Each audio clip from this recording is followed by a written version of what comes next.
We zijn een ziekenhuis, we zijn niet een of ander ingewikkeld centrum wat hele ingewikkelde processen bestuurt of bedenkt of weet ik wat. Nee, we zijn gewoon een zorginstelling die zorg levert. En natuurlijk moet dat goed georganiseerd worden. En daar moet je gewoon mensen opzetten die goed weten wat er op die werkvloer gebeurt. Dus dat moeten gewoon mensen zijn die voor een deel, bijvoorbeeld voor 50%, zijn ze bezig met het organiseren van die zorg. En zeggen wanneer Pietje met vakantie kan en Klaasje zijn roeitochtje mag maken.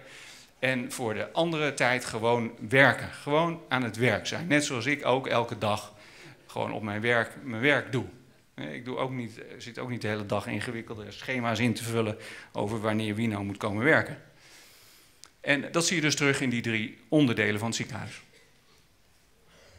Ja, dan zijn we hier bij die financiële onderbouwing. Niet een heel onbelangrijk onderdeel. Ik zei u al een beetje, wij denken dat zorg in Nederland eigenlijk misschien te duur aan het worden is. Als we met die vergrijzing rekening houden en ook met de eis die wij met z'n allen stellen aan ons niveau van zorgverlening, heeft dat een prijskaartje.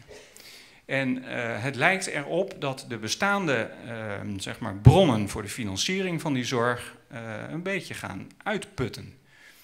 En ook de instanties die daarvoor verantwoordelijk zijn, ja, kijk, de 4 grootste zorgverzekeraars in Nederland, ik heb niet het idee dat die nou zo ontzettend armlastig zijn.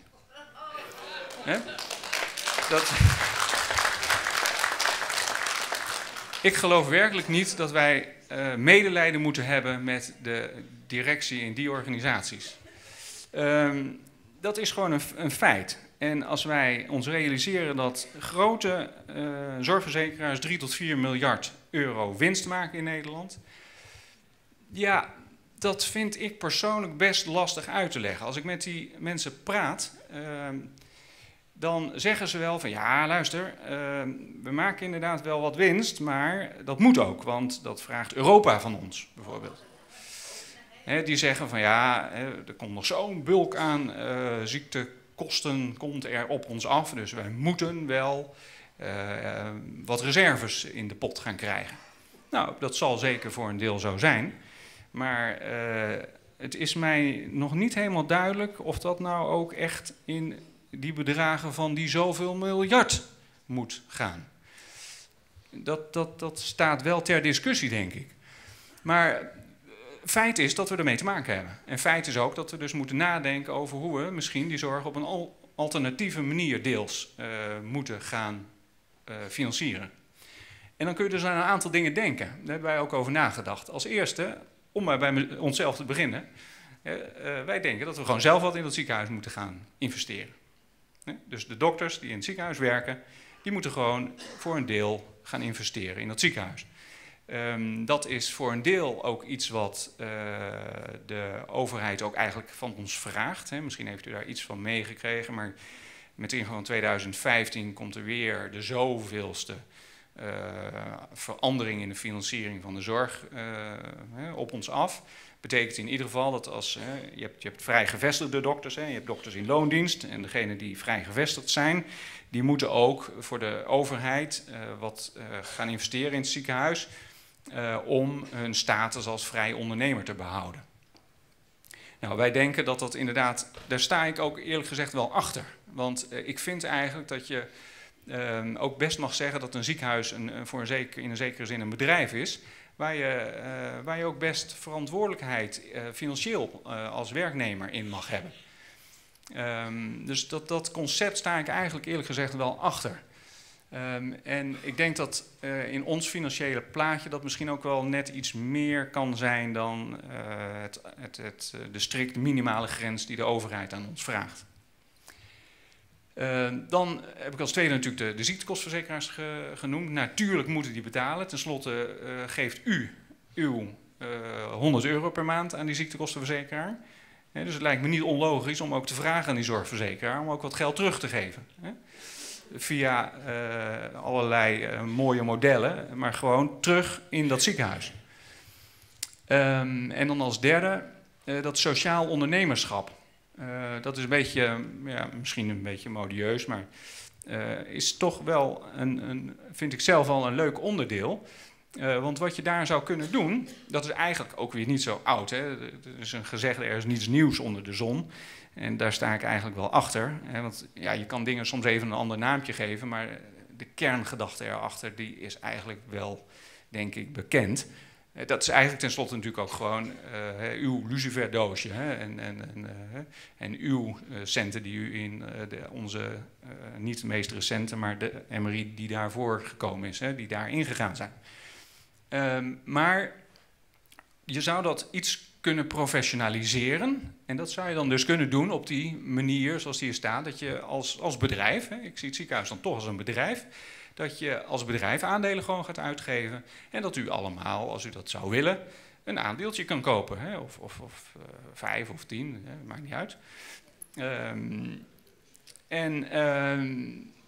Dan formaliseer je dat ook, dat stukje. Ik heb echt een aantal keren meegemaakt, als ik een echo aan het doen was bij een van de patiënten, en vaak waren dat wel wat oudere mensen, die vroegen dan aan mij: dokter, het ziekenhuis gaat toch niet kapot? En dan zeiden ze: als dat nou wel gebeurt, wilt u dat dan tegen mij zeggen? Want dan heb ik nog wel wat geld wat ik graag in het ziekenhuis wil stoppen. Dat is echt, ja, ik sta hier niks te vertellen wat ik heb verzonnen hoor, maar dit is zeker niet verzonnen. Dus, en ik moet u ook zeggen, ik vertelde u net dat ik in heel wat ziekenhuizen gewerkt heb, in de Randstad ook en zo, en Amsterdam. Ik moet u zeggen, zoiets heb ik nog nooit meegemaakt. In geen enkel ziekenhuis waar ik heb gewerkt. Dus u moet zich wel realiseren dat de relatie die u heeft met het ziekenhuis toch wel van een redelijk uniek kaliber is. En dat is denk ik iets waar je trots op mag zijn en waar wij in ieder geval als dokters wel blij mee zijn, moet ik zeggen. Ik beschouw het vaak toch als een zegen dat ik mag werken in een ziekenhuis waar mensen niet komen om een soort strijd aan te gaan of zo. Of om vervelend te doen. Nee, mensen komen naar het ziekenhuis omdat ze een reële klacht hebben, heb ik u net uitgelegd. Maar ook dat ze een betrokkenheid hebben op dat ziekenhuis. En dat vind ik toch wel bijzonder, eerlijk gezegd. Dat is toch ook wel goed om dat uit te spreken, denk ik. Want dat zegt iets over een vertrouwensrelatie die je met elkaar hebt. En dat is in de wet natuurlijk heel mooi vastgelegd in een WGBO. De wet behandelingsovereenkomst, dan staat het allemaal mooi zwart op wit. Maar dit gaat verder. Als je dat soort dingen meemaakt, en ik denk dat mijn collega dat ook wel dat soort voorbeelden kunnen noemen. Als je dat meemaakt, dan gaat dat wat verder dan die puur zwart-witte lettertjes in de wet. En ik moet zeggen, dat raakt ook aan je vak als dokter. Dat je echt een relatie hebt met die patiënt. En dat is toch wel uniek. En dat is goed om ons te realiseren, want daar dragen we met z'n allen aan toe bij. En natuurlijk komen we denk ik nog niet helemaal dan op het niveau dat het hele ziekenhuis goed gefinancierd is. Dus dan hebben we er ook nog een stukje privaat geld nodig. En we zijn daar hard mee bezig en ik denk dat dat ook wel gaat lukken. Dus dat zijn die verschillende pijlers van het ziekenhuis. We komen naar de afronding. Kritische succesfactoren. We hebben nagedacht van wat vinden wij nou eigenlijk dat er wel echt goed geregeld moet zijn in dat ziekenhuis. Wil ons plan een levensvatbaarheid hebben? En dan staan die hier genoemd. Die specialisten die gaan dan in vrije vestiging. Het ziekenhuis zal kleiner worden. De klinische bedden gaan weg. Dat betekent ook dat er minder dokters zullen zijn, minder verpleegkundigen, minder ondersteunende diensten. Dus ieder zal wat moeten inleveren. Wij denken dat er een optimale samenwerking moet blijven. Die is er ook al, maar die moeten we absoluut behouden tussen het ziekenhuis en die MSO, die huisartsenopvangmogelijkheid. Wij zijn er een groot voorstander van om het oude laboratorium wat wij hadden, het KCL, weer terug te laten komen.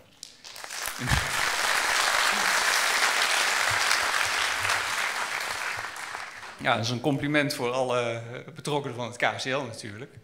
Dus ik weet niet of die hier ook in de zaal zitten, maar die mogen dat in hun zak steken. Voor hen is het in ieder geval een geslaagde avond, denk ik.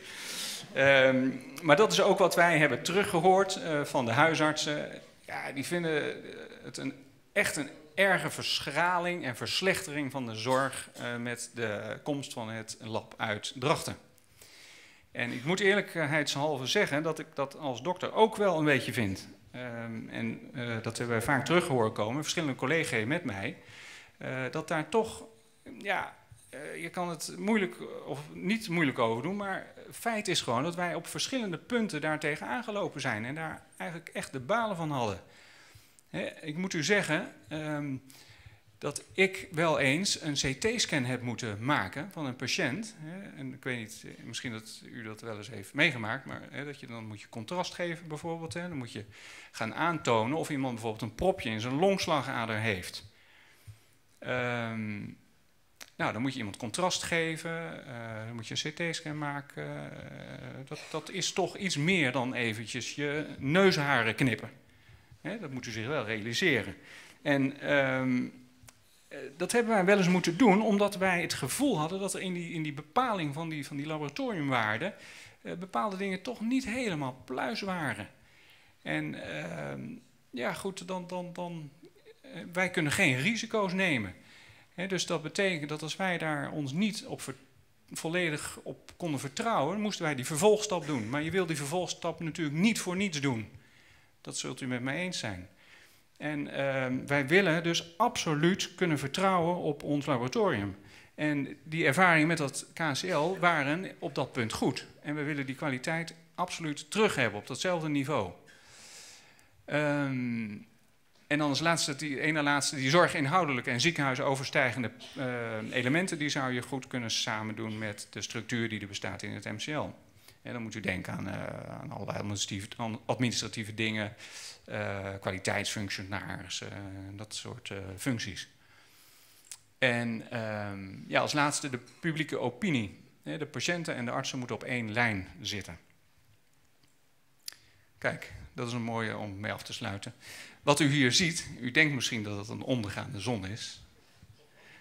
Maar ja, kijk, dat was ik nou blij mee. Ik dacht eventjes even de natuurkennis van de Friese even testen.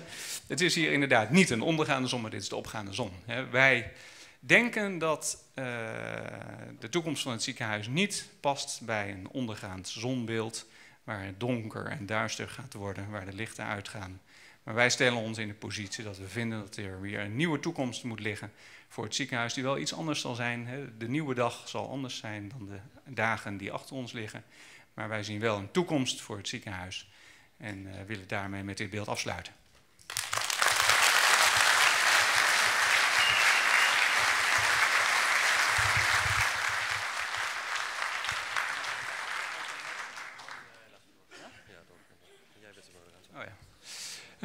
Goed, dan gaan wij nu door met de discussie. En dan vraag ik inderdaad eventjes de sprekers even plaats te nemen achter de tafel. Ja, en nu is echt, we hebben lang genoeg gepraat, ik heb al heel wat woorden gezegd. Nu is het woord aan het volk. Dus, ik zou zeggen, steek van wal. Ik stel voor dat als nou iemand graag wat wil vragen, en ik hoop dat er heel veel vragen komen, dat u dan eventjes naar voren komt te staan. Hiervoor staat een microfoon en daar staat een microfoon, dat u daar eventjes heen loopt. En dat u dan eventjes uw vraag stelt. En als u er dan ook even gelijk bij meldt aan wie u die vraag wil stellen. En misschien ook als u even naar voren komt, dat u even zich meldt en wat voor vanuit welke achtergrond u spreekt. Ja, ik ben Klaas Martens. Ik ben lid van actiegroep Red de Zionsberg. Peter, hartelijk bedankt voor je heldere uiteenzetting. Ik wil eigenlijk eerst even beginnen met een opmerking. Margrethe Graaf, ik volg je wel op Twitter. Ook bedankt voor je verhaal. En ik ben natuurlijk eens dat iedereen wel mee moet praten, maar waar we voor moeten waken, denk ik, dat we weer een enorme vergaderfabriek krijgen, terwijl er juist op dit moment haast geboden is met een goed plan. We moeten nou snel door met een goede start van ons ziekenhuis. En ik denk dat het mogelijk moet zijn dat we doorgaan op basis van dit plan, wat door de medische staf nu is gepresenteerd, en dat we ondertussen best wat bij kunnen schaven in gesprekken met de mensen uit de regio. Dat is gewoon een opmerking die ik zelf maak. Misschien dat u daar straks nog op in wil gaan. Ik heb even een paar vragen.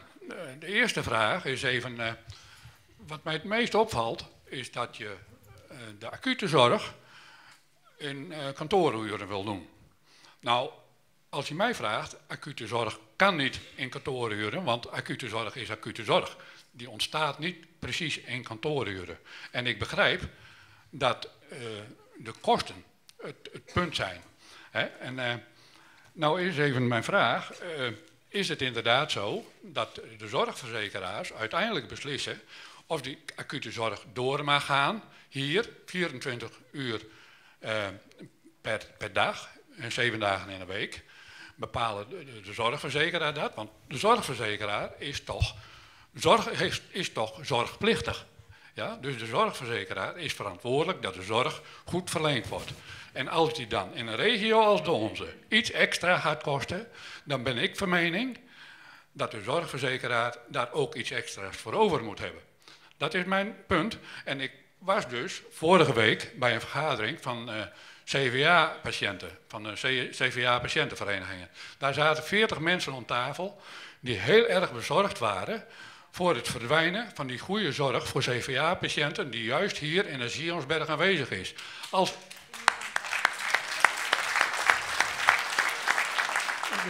Als dat verdwijnt, dan lopen de mensen extra risico op vroegtijdig overlijden of langdurige invaliditeit. Dus dat is dus een punt waarvan ik zeg, is het nou inderdaad de zorgverzekeraar die beslist? Het is zo dat ze dus nu een extra ambulance neergezet hebben in Metselwier. Nou, in feite denk ik dat het een beetje flauwekul is, want als je van Dokkum met de ambulance naar Moddergat moet rijden en dan naar Leeuwarden, of van Metselwier naar Moddergat en dan naar Leeuwarden, dan maakt in feite niet zoveel uit naar mijn mening. Dus ik vind het een flauwekul oplossing, die extra ambulance in Metselwier. En het is ook zo dat inderdaad door deze constructie een aantal mensen dus buiten de aanrijdtijden vallen die officieel dus ook in het RIVM genoemd zijn. Dus dat is even punt 1. Punt 2 is het zo. Moeten we ons misschien even per punt dan even de vraag gelijk beantwoorden? Is er een van jullie die er antwoord op wil geven? U stelde mij als eerste een vraag over dat er nu spoed geboden is. En dat is ook zo. En die haast die gaat ook gewoon door. Maar daar zitten wij met z'n allen niet aan tafel, want dat gaat gewoon via de oude route. De oude besluitvormende partijen, en dat is in dit geval de curator. En die heeft natuurlijk overleg met de wettelijk zorginkoper, de Friesland. En dan zijn er mensen die plannen indienen. En dat zijn onder andere de medisch specialisten, maar er zijn er nog wel, denk wel 3, 4, 5... die ook plannen hebben. En dan is het aan de curator om er eentje te kiezen. En we kunnen met z'n allen heel hard roepen dat het het plan van de medisch specialisten moet zijn, maar dat heeft op dit moment weinig effect. Wat wij wel willen is dat we met z'n allen invloed uitoefenen op de inhoud. En wat inhoud betreft, Zorgbelang is een vereniging van verenigingen, van patiëntenverenigingen. Dus ook die CVA-patiëntenvereniging is bij ons aangesloten. En qua inhoud, dus naast het proces wat ik net gepresenteerd heb, qua inhoud zullen wij ons maximaal inzetten voor optimale zorg in de regio. Voor alle patiëntengroepen die aangesloten zijn. Alle mensen die binnenkomen met vage klachten.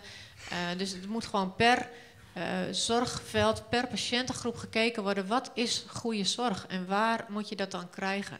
En een aanzet denk ik dat hier dit plan geeft. Maar je kan nog heel veel andere moderne manieren vinden waarmee het aangevuld kan worden. En sommige dingen zijn ook nog niet ingevuld in dit plan. En daar kunnen we gewoon vanuit patiëntengroepen ook een bijdrage aan leveren. En ook jullie. Ja, maar CVA-patiënten, time is brains. Dat weten we allemaal. Dus dat moet dichtbij in de buurt. Ja, helemaal waar. Zal ik nog een antwoord geven? Ik geef helemaal gelijk. Dat vinden wij ook. Wij vinden ook 24/7 die zorg noodzakelijk. Maar zoals Peter al zei, we moeten realist blijven. We hebben in ieder geval een plan gemaakt, zeg maar, die goed doorgereikt is nu. Waarbij wij denken, dit is nu haalbaar. En natuurlijk is het afhankelijk van financiële bronnen die we verder kunnen bedenken, waar je over moet onderhandelen.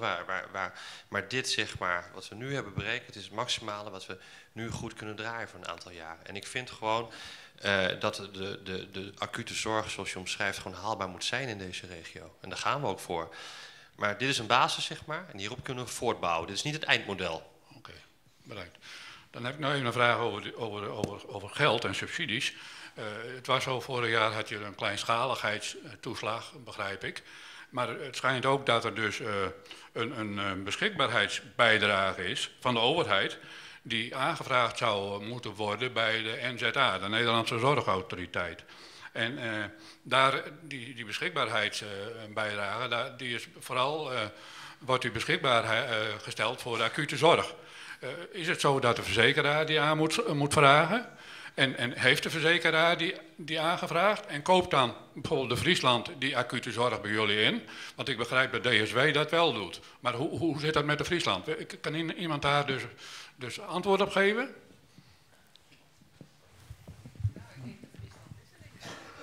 Wat zei u? Friesland is er zeker niet. Jawel. Ja. Hier staat hij. Wat? De spion. Hij is er. Ja hoor. Ja, hij is er. De spion van de Friesland. Hoe was uw naam ook weer? Ik ben Klaas Martens. Meneer Van Martens. de actiegroep Red de Sionsberg. Ja, heel prettig kennis te maken. Prettig Ik kennis ben te maken. Gooits en Zijlstra. Ik ben de woordvoerder van de Sionsberg moet blijven. Dat is dat Facebookclubje wat vorige week de Siel ongeveer 500 man bij elkaar heeft gekregen. Kent u ze nog? Ja, ik krijg de indruk dat u een beetje de avond gebruikt om uw standpunten, die inmiddels al lang en breed bekend zijn, nog eens naar voren te brengen. Ik zou graag aan dokter Vaner willen vragen over die financiering. Dat plan wat u aangegeven heeft, was een beetje een uitgekleed plan, hè? Hoe bedoelt u dat? Nou, ik kreeg de indruk dat u aanvankelijk van plan was de ADOA 24 uur per dag open te houden. Klopt dat? Ja, dat klopt. En bent u, zeg maar, dit nieuwe plan gaan presenteren omdat de Friesland niet mee wil werken? Nou, dat is natuurlijk niet alleen de Friesland. Ik moet zeggen, wij zijn inmiddels wel in gesprek met de Friesland Zorgverzekeraars.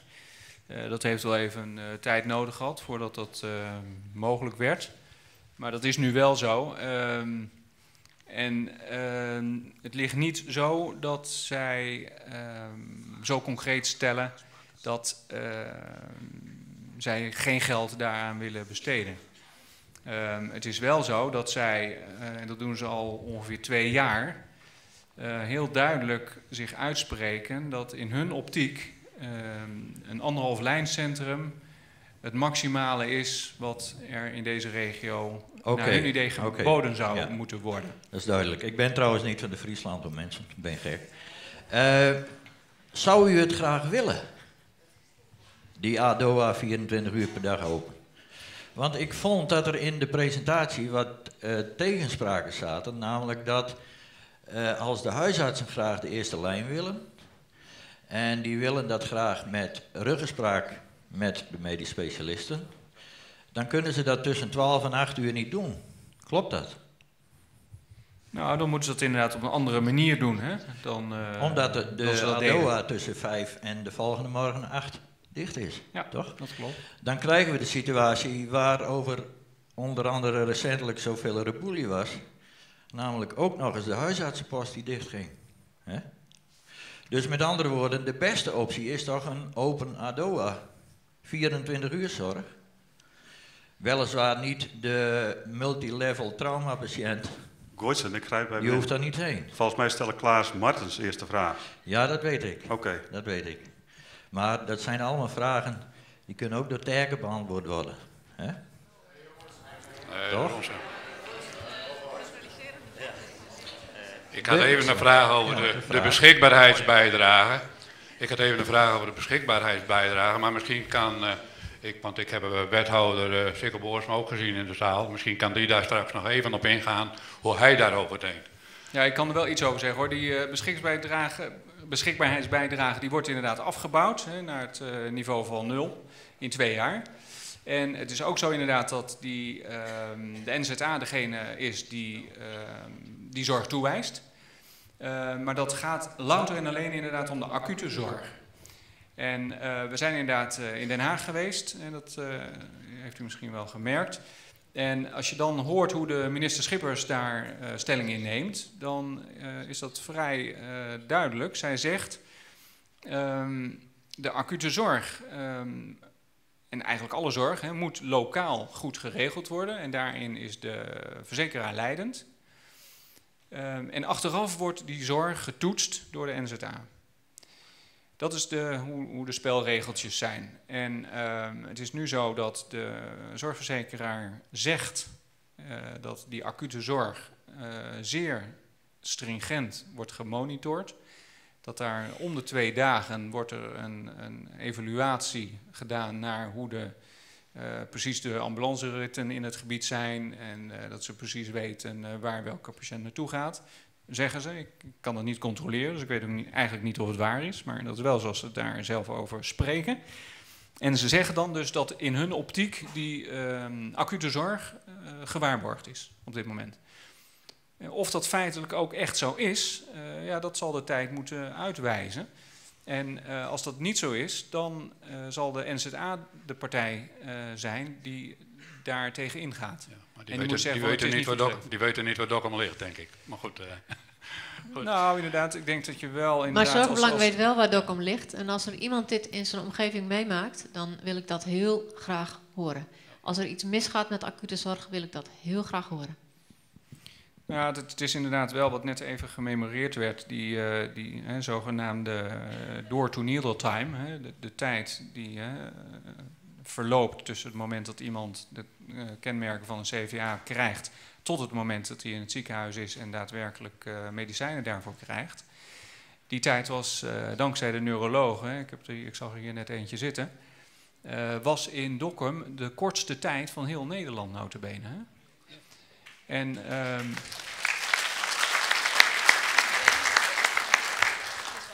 dat is inderdaad met recht een prestatie. En hoe komt dat nou? Dat komt inderdaad doordat die zorg in de Sionsberg zo efficiënt geregeld was. Die patiënt die werd aangemeld door de ambulance. Het team stond klaar om de patiënt op te vangen, direct naar de CT te sturen. Direct werd de beeldvorming gedaan en als er geen bloeding was, werd direct de bloedstollende medicijnen toegediend. En het is natuurlijk verdraaid lastig om aan te tonen dat misschien in de toekomst bij het wegvallen van die mogelijkheid inderdaad, wat u net zelf ook aangaf, misschien wel inderdaad die kwaliteit van leven negatief wordt beïnvloed. En ja, ik heb daar zelf ook over na zitten denken, maar dan loop je eigenlijk aan tegen, dat schuurt zeg maar tegen die grenzen aan van wat nog acceptabel is. En natuurlijk speelt daar die geldfactor een hele belangrijke rol.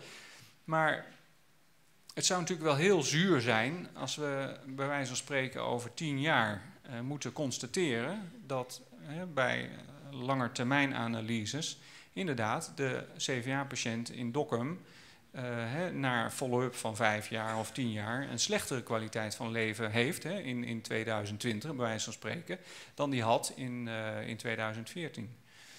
Maar ja, dat is natuurlijk echt verdraaid lastig om dat zeg maar a priori alvast aan te gaan tonen. Dat is eigenlijk niet doenlijk. Net als met de geboortezorg dus. Maar goed, ik even een laatste vraag. En dat is, de Friesland heeft dus zelf ook een onderzoek laten doen, begrijp ik. Waarschijnlijk door henzelf betaald, over de toekomst van Sionsberg. Is dat onderzoek bij jullie bekend? Hebben jullie daar dat rapport gezien? En wat is daar de conclusie van? Weten jullie daar wat vanaf? Ja, dat weten we zeker. Misschien is dat iets voor Jan Leendert. Ik denk dat je doelt op het KPMG-rapport. Ja, ik denk dat het KPMG-rapport is, want er is eerder ook een KPMG-rapport geweest wat niet deugde eigenlijk, waarbij verkeerde dingen stonden. Maar nou ja, goed, er zijn 2 KPMG-rapporten verschenen, eentje in 2012. De basis waarop het ziekenhuis door is gegaan met klinische zorg, die aantonen dat dat het beste profiel was. Dus Sionsberg met klinische faciliteiten, met acute zorg en polyklinische faciliteiten zonder geboortezorg. En er is een KPMG-rapport verschenen, zeg maar 2 maanden geleden, waarin, ja, ik kan het niet tot in detail neerleggen, want het is gewoon een rapport wat niet openbaar is, maar waar in ieder geval wel wat feiten in staan over dat het totaal anders is. Dus het is eigenlijk een beetje omgedraaid. Daarin staat met name dat 1,5 lijnzorg de beste optie is die er is en eventueel aangevuld met een klein beetje polykliniek. Oké, dankjewel. Ik wil nog wel even toevoegen aan het geheel dat het KPMG-rapport, als je kijkt naar de berekeningen en de modellen, dat daar mogelijk dan toch wel gebruik is gemaakt van verschillende modellen. Maar daar kunnen we natuurlijk niet achter komen. Maar het is wel heel gek dat met dezelfde input, zeg maar, de verschillende uitkomsten zijn. Ik ben Ruurt Waardenburg, ik ben verpleegkundige op de ADOA. 1 februari jongstleden hier begonnen in een poging te helpen het schip drijvende te houden en ervoor te zorgen dat het ook zou blijven drijven in de toekomst. Helaas niet gelukt door allerlei omstandigheden. Ik heb gesproken tegen het personeel op de dag dat wij te horen kregen dat we failliet gingen van de heer Hoesmit. Bij de heer Nutma het niet nodig vond om zijn eigen personeel te woord te staan. Daarin heb je ook een deel verteld van je verhaal, Jan Leenders, van dat je de ADOA op wilde houden. 24 uur per dag, 5 dagen in de week, in het weekend niet. Nu beklijft mij heel erg het gevoel dat wij aan het flyeren zijn en ons nek aan het uitsteken zijn voor een polykliniek. En dat vind ik heel jammer, want dat was niet de bedoeling. Want daar gingen wij niet voor. En ik snap dat dan even niet. Ik snap nu ook niet de rol van de verpleegkundige binnen het ziekenhuis. Ik snap niet de rol van de verpleegkundigen van de verpleegafdelingen die stinkend hun best hebben gedaan het afgelopen jaar om een goede zorg te leveren. Die worden op deze manier buitenspel gezet. Dat gevoel heb ik gekregen. Dus als het verkeerd is, vertel even dan hoe het dan wel zit.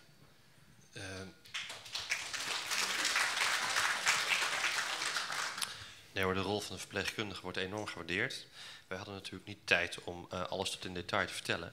Maar er stond bijvoorbeeld bij dat er een short stay afdeling komt. En 1,5 lijnzorg met huisartsen en specialisten ouderengeneeskunde. Daar is wel degelijk een rol voor verpleegkundigen weggelegd die nu ook al werken in de Sionsberg. Het is zo dat in de ADOA wij pleiten voor 24/7. Dus het liefst zeg maar continu open. Maar zoals net ook gezegd, dat is gewoon niet te betalen. Daar moet echt heel veel geld bij.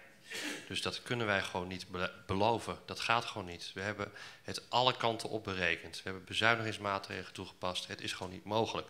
Dus je kunt op een gegeven moment ook niet, zeg maar, nu wij als medische staf zeggen van dat dat een mogelijkheid is.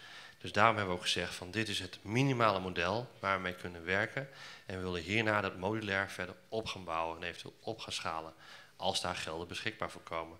En die ADOA blijft wel open overdag. Hè? En tot 1 uur of 8, 's avonds 5 tot 8 is een beetje afhankelijk nog. We zitten er nog een beetje in die cijfers een klein beetje mee te schuiven. Maar dat is wel mogelijk, zeg maar, tussen 5 en 8. Maar als je het langer open houdt in de ANW-uren, de avond, de nacht, weekend, dan wordt dat echt wel een groot issue met de cijfers die we nu hebben. Ik kan er niks beters van maken. En wat betekent dat voor de spoedeisende hulp?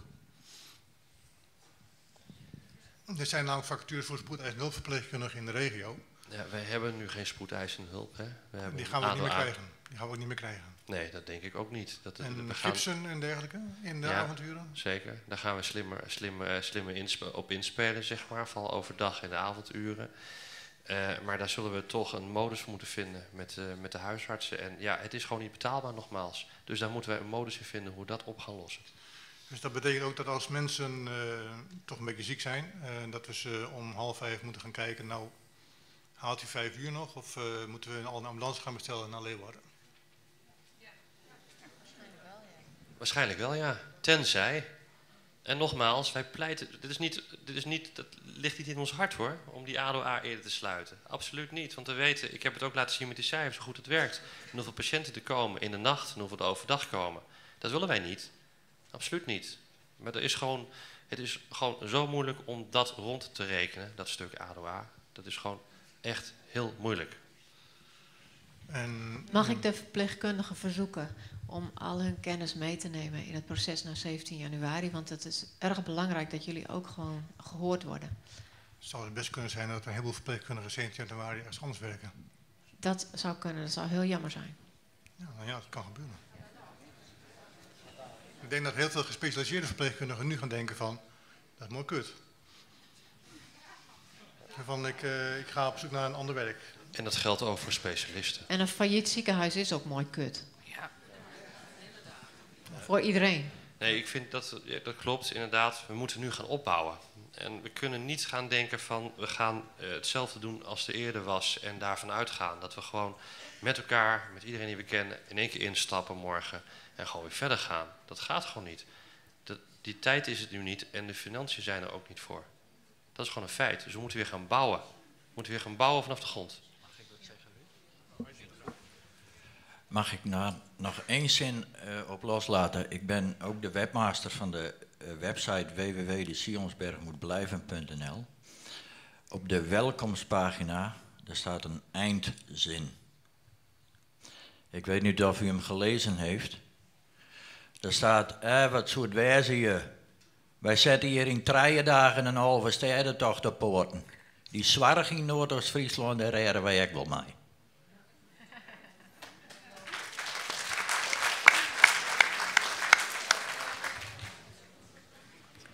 Dat is nog een nieuwe vraag. Ja, ik ben Robina Hoekstra, secretaresse op afdeling D2 was ik op de kliniek. Ik heb even een aanvulling. De kwaliteitsfunctionaris en zo, allemaal vanuit het andere MCL, of we hadden voorheen Drachten. Maar probeer het dan, mocht het slagen, ook weer te houden bij onszelf. De PR van de Sionsberg, wat door Drachten gedaan werd, werd zeer slecht in het nieuws gebracht. Sionsberg stond heel laag en dat moeten we dan toch proberen om weer hoog te krijgen.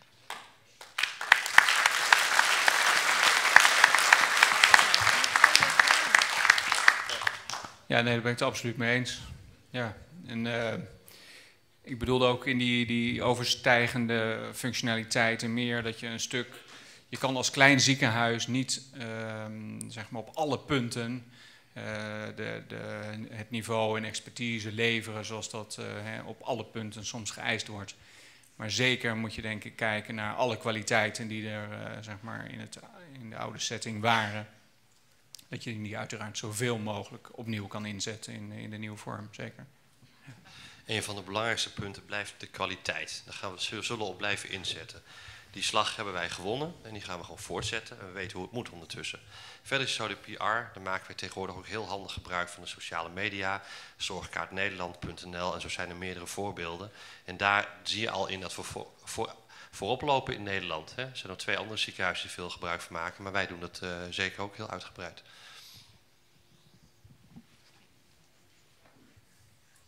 Ja, hier links nog vraag.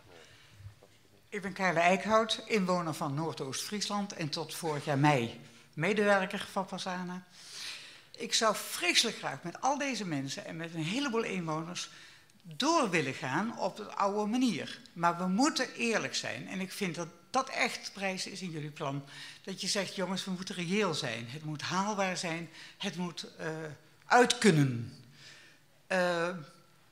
Ik heb wel een aantal vragen. Een van de vragen is, jij zet een apart MC, de Sionsberg, neer. Samenwerking met een MCL, wat denk ik een hele goede optie kan zijn.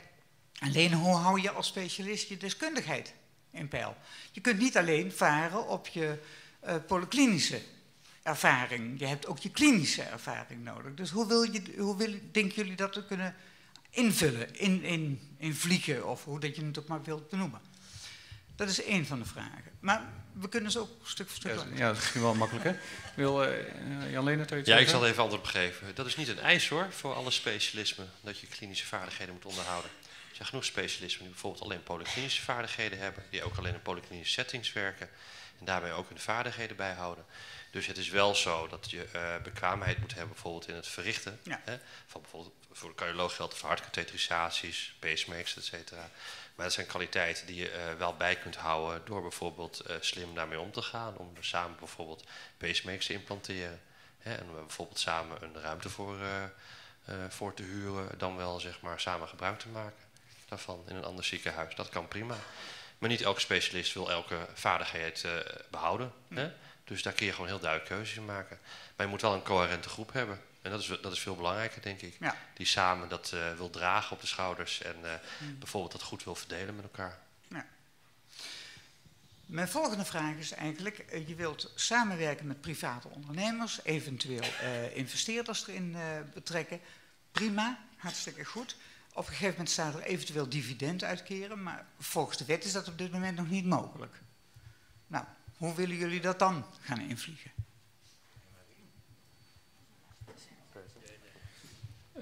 Ja, ik denk dat heeft een beetje te maken met de andere, op een andere manier zeg maar, het positioneren van de instelling, Ja. hè, als zorginstelling.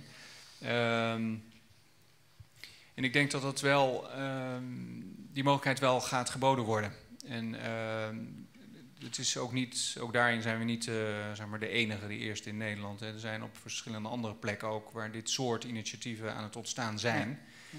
En ik denk dat zeg maar, ook met de verandering van het zeg maar, financieel stelsel met van 1 januari 2015 zeg maar, daar aansluiting bij gevonden kan worden. Om inderdaad wel ook op die manier inderdaad gewoon het ziekenhuis niet meer als een puur alleen overheidsinstelling te beschouwen, maar ook als bedrijf te beschouwen. En waar Ja, dus een inderdaad, soort ZZP-behandeling.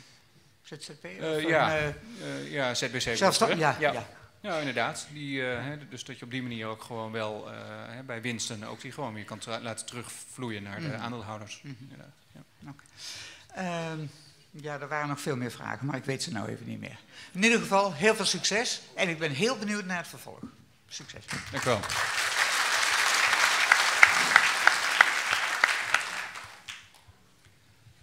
Heel even vragen. Hoeveel verpleegkundigen denk je nodig te hebben in het ziekenhuis? Nog?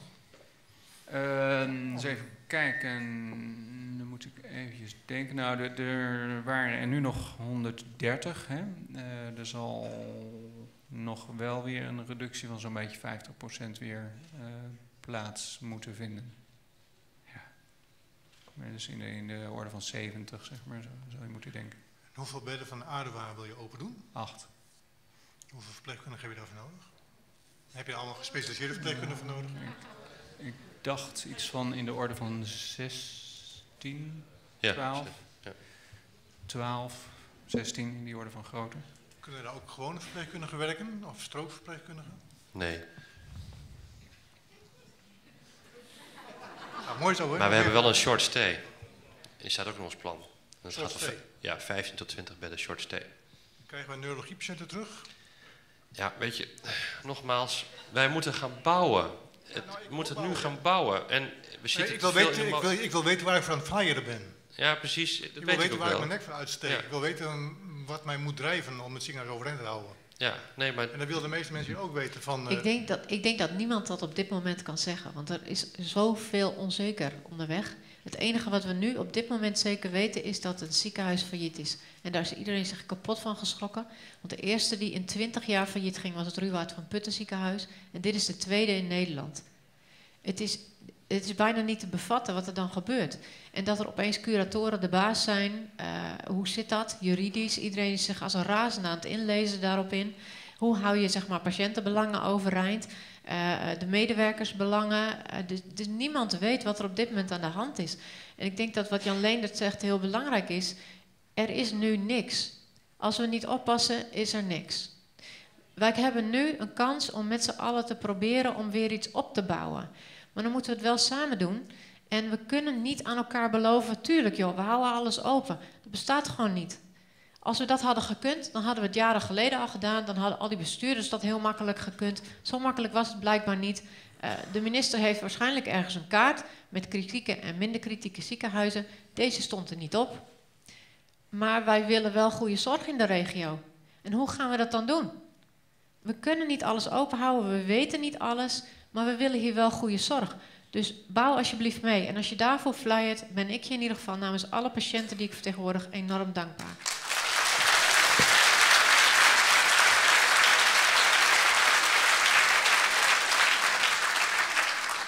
Ja, ik wil me er graag bij aansluiten, want ik vind echt dat jullie echt extreem goed werk doen. Dat is echt zo. Maar het is heel belangrijk te realiseren dat als wij dat allemaal niet hadden gedaan, en jullie ook, Ruurt, en de actiegroep Red de Sionsberg, dan was dit nu een gebouw geweest wat zwart stond, lampen uit. En dan werd er misschien over 3 maanden dus nagedacht van, vliegen we eens een keer een specialist in van een ander ziekenhuis die hier een kamertje opent. Zonder verpleegkundige. En 2 maanden later, nou, dan loopt dat wel. Nog eens een keer een polykliniekje erbij. Hè? Of niet? Dus ja, weet je, zo moet je het ook een beetje bekijken. En dat is echt realiteit, denk ik. Is er op dit moment bevestigend te antwoorden op de vraag of de zorgverzekeraar de Friesland nog steeds geen zorg in wil kopen voor 2015? Want dat is nogal een essentiële vraag als je een marktaandeel hebt van 68%. Ik ben de Friesland niet. Ik weet niet wat hun beweegt. Ik ook niet, had ik al gezegd. Ja, precies. Dat kunnen we elkaar aan de hand schudden. Maar ik heb wel gevraagd naar continuïteit van zorg. En ik heb daar antwoord op gekregen dat acute zorg in een continuïteitsplan zit. Dat wordt inderdaad elke 2 dagen gemonitord, heb ik begrepen. Dat de ziekenhuiszorg ingekocht moest worden voor een bepaalde datum. En dat is inderdaad gebeurd. De Sionsberg stond toen op het punt van omvallen. En ik heb inderdaad begrepen dat voor 2015 niet de medisch specialistische zorg is ingekocht in de Sionsberg. Maar wel in de omliggende ziekenhuizen. En in 2015 moet je dus streven naar overbrugging om in 2016 de medisch specialistische zorg weer ingekocht te krijgen. Dat is wat ik ervan weet. Ik weet niet alles, maar bij gebrek aan de Friesland is dat misschien enig antwoord. Het antwoord is dus nee, er is door de Friesland geen zorg ingekocht. De Friesland is een volle dochter van Achmea, net als Zilveren Kruis. En Zilveren Kruis heeft een website waarop de zogenaamde zorgkiezer staat. Als u nou even vanavond allemaal naar die website toe gaat, dan zult u zien dat Zilveren Kruis voor 2015 zorg heeft ingekocht bij de Sionsberg. Dat is gek. Dat kan toch niet? Volgens mij kan het niet. Volgens mij is dat een fout. Ja. Dat zullen we uitzoeken, maar het lijkt me vreemd, anders hadden we dat zeker wel geweten. Maar nogmaals, het is zo dat wij nu, wat Peter ook al zei, gesprekken hebben met de Friesland Zorgverzekeraar als een van de mensen die het over willen nemen. En wij hebben wel hoop, zeg maar, dat we die zorg in kunnen kopen, wat voor vorm dan ook.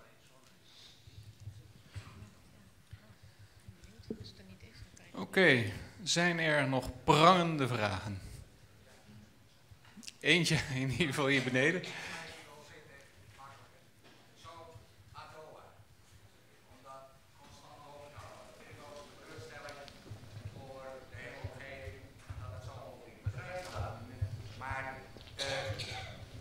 Wat zijn daar de kosten mee gemoeid van zo'n ADOA? Hebben jullie er enig idee van?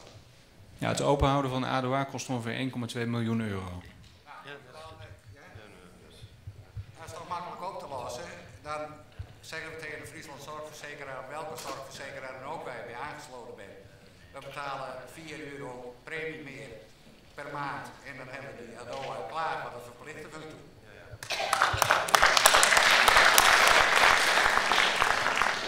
Nou, dat is een goede suggestie. We kunnen het in de komende gesprekken met DFZ eens melden. Maar kijk, het punt is een beetje dat de plannen van DFZ die zijn zo dat ze niets meer willen dan een 1,5 lijncentrum in de regio. Dat is eigenlijk waar ze al 2 jaar geleden zeg maar, op zijn gaan voorsorteren. En ja, in onze optiek staat dat ver af van wat zeg maar, de regio als wenselijk acht. En je zal ergens moeten proberen elkaar te vinden. En ja, waar precies die scheidslijn komt te liggen, dat is zeg maar een soort onderhandeltraject. Maar en waar dat precies komt te liggen is ook op dit moment gewoon nog niet helemaal zuiver vast te stellen. Maar wat je wel kan bedenken is dat je bijvoorbeeld kijkt naar zo'n specifiek punt, naar ook weer zo'n alternatieve financieringsstroom. Dus dat je zegt van nou, en daarom, dat zit een beetje ook in ons plan, dat je zorg wat meer gaat beschouwen inderdaad als iets van ons allen, zeg maar. En je zou je kunnen voorstellen dat je bijvoorbeeld zegt van nou, deze zorg wordt niet door de zorgverzekeraar ingekocht. We vinden hem toch erg belangrijk. We vinden met z'n allen dat hij erin moet. En dat je dan bijvoorbeeld specifiek op zo'n onderdeel ook gerichte financiering gaat organiseren. En dus het is ook niet, het ligt allemaal nog niet zeg maar volledig in beton gegoten. En dus daar zijn nog wel zeg maar misschien andere mogelijkheden voor. Om daar toch voor een oplossing te zoeken. Zouden dat dan misschien de lucifersdosis weer kunnen zijn? Is het niet zo dat dat de bevolking in de regio daar een bijdrage aan zou kunnen leveren? Ja, Of de ondernemers of de kerken, of dat vanuit de gemeenschap een stichting wordt opgericht. Ik noem maar een dwarsstraat. Dat daar geld in komt waardoor de ADOA ook geopend zou kunnen blijven. Ja, dat is inderdaad wat ik noemde in die vorm van die aandelen, zeg maar. Je zou bijvoorbeeld je kunnen voorstellen dat je specifiek voor een dergelijk doel een uitgifte van aandelen zou kunnen gaan doen, bijvoorbeeld. Dat is wel, denk ik wel, een mogelijkheid. Om dat in ieder geval te onderzoeken. Zeker. Ik moet even op letten op de tijd, Peter. Ja, we gaan inderdaad 10 uur hadden we eigenlijk overschrijden. 10 uur een beetje als deadline gesteld. Mensen moeten ook weer gaan slapen en zo. Wij ook op een gegeven moment weer.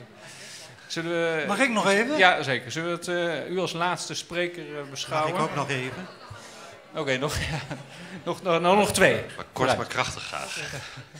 Ik heb misschien een wat simpele vraag, maar ik hoor dat er niet alleen een plan is van de artsen, maar dat er nog meerdere plannen zijn. Is daar iets van bekend? En moeten de curatoren daarover beslissen een deze dagen? Met wie ze verder gaan praten, of ligt dat helemaal open? Dat is mijn vraag. Goeie vraag. Ja, het is een proces waar we in zitten. We zijn via het ziekenhuis. En de curatoren hebben gezegd dat als je interesse hebt in het ziekenhuis om daar een doorstart in te maken of een andere bestemming, wat past binnen bepaalde regels, dan ben je uitgenodigd om een bod te komen brengen. Zo simpel is het. Dus er zijn meerdere mensen geïnteresseerd om zeg maar een bod te komen brengen. Wij kennen ze niet en zo hoort het ook, denk ik. En u weet ook niet om hoeveel partijen het gaat? Ja, ik heb een getal van 6 gehoord en een getal van 3. Maar ik heb dat niet rechtstreeks gehoord. Nogal een verschil. Ja, het wordt steeds gekker, 10. Ja. Ik bied 8.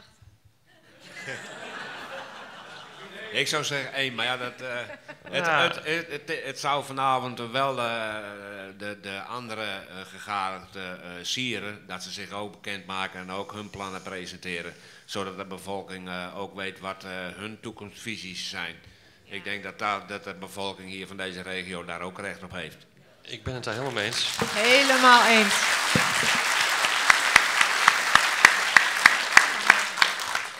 Ja, daar ben ik het mee eens. Maar kijk, ik bedoel, wij doen het ook vanuit onze visie en ideeën om de zorg te continueren in deze regio. En daarom hebben we dit plan gemaakt. Maar als er een ander prachtig plan ligt, zeg maar, die wel wat dingen kan overeind houden, zeker, dan moeten we ook voor openstaan met elkaar. Absoluut. Dan geef ik het laatste woord aan de spreker hier links van mij. Ik ben Herman Schalkwijk en ik ben huisarts. Door de sprekers is aangehaald dat in de zorg die in de Sionsberg geboden werd, gesneden werd. En dat daardoor de patiëntenaantallen terugliepen en met het uiteindelijke gevolg. Waar ik nu over heb, dat is over de dokterswacht in Dokkum. Doordat we geen steun meer hebben, zoals beschreven is vanuit de ADOA, is het eerste gevolg dat dat de dokterswacht 's nachts dicht is. Althans voor mensen die daar ter plekke hulp nodig hebben. Er wordt 's nachts nog wel visite gereden. De dokterswacht is daar, in Dokkum tenminste, is daardoor wat ongunstig in het licht gekomen. Er zijn een heleboel dingen ook niet meer mogelijk. Je moet goed begrijpen, de zaak, als iemand belt, dan wordt dat telefoontje, dat komt binnen in Heerenveen. Niet in Dokkum. En ja, die meisjes in Heerenveen, die weten wel van, nou, als iemand zegt, ik heb mijn pols gebroken, dan moet je nou niet naar Dokkum. Maar dan moet je naar een ander ziekenhuis, want in Dokkum, 's avonds en 's nachts, kan je geen foto's meer maken. En zo is met een heleboel andere dingen. Dus wat zie ik nu, het is nog maar heel kort hoor, maar wat zie ik nu is dat de patiëntenaantallen ook op de dokterswacht in Dokkum, het is voor ons wel rustig, maar ook enorm afgenomen zijn.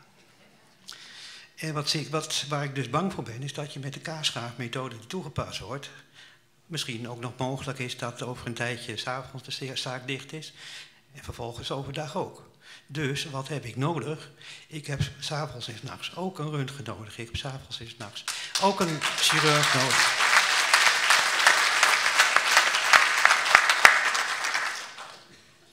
En ik snap ook wel dat het moeilijk is zo'n ADOA helemaal open te houden. Maar enige vorm van ondersteuning, ook door de tweede lijn, dat lijkt mij toch heel erg nuttig voor het behoud van ook de huisartsgeneeskundige zorg in Dokkum tijdens avond, nacht en weekenduren.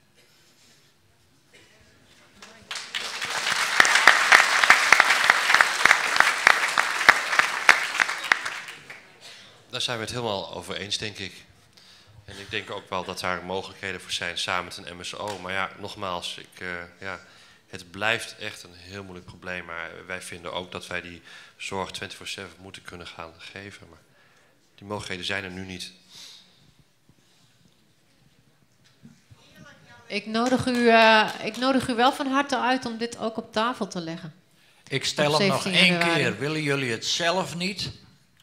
Als jullie het zelf wel willen, dan gaan we het regelen namelijk. Luister, wij willen een ziekenhuis waar mensen terecht kunnen 24/7. Uitstekend, dan gaan we dat regelen. Ja, maar wij zijn ook realist. En we moeten ergens beginnen. En ik denk, als wij gewoon een goed fundament houden, kunnen we daarop verder bouwen. Zo is het. Zo is het.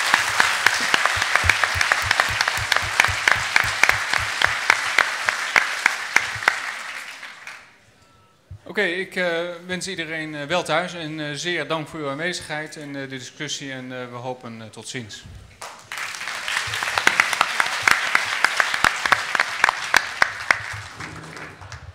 Hier de persconferentie van de medische staf, hun plan over de troststad van de Sielsberg. Ja, hoe het al in de cel, het wordt nog even een paar weken, daar moeten we nog even op wachten. Maar goed. Bedankt voor het zien en nogmaals Kabel Noord en PTH Groep hartelijk bedankt voor het helpen, Jeroen. En graag ontzettend.